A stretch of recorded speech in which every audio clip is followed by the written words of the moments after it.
కోనసీమ జిల్లా అంబాజీపేట మండలంలో ఘోర అగ్ని ప్రమాదం సంభవించింది.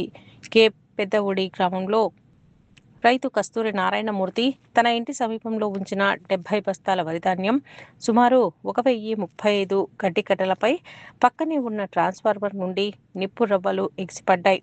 అయితే మొదట వచ్చిన నిప్పు రవ్వలను స్థానికులు గమనించి ఆపివేసినప్పటికీ 4 సార్లు వరుసగా నిప్పు రవ్వలు పడటంతో పాటు చివరికి ట్రాన్స్ఫార్మర్ భారీ శబ్దంతో పేలిపోవడంతో మంటలు ఒక్కసారిగా ఉధృతమయ్యాయి.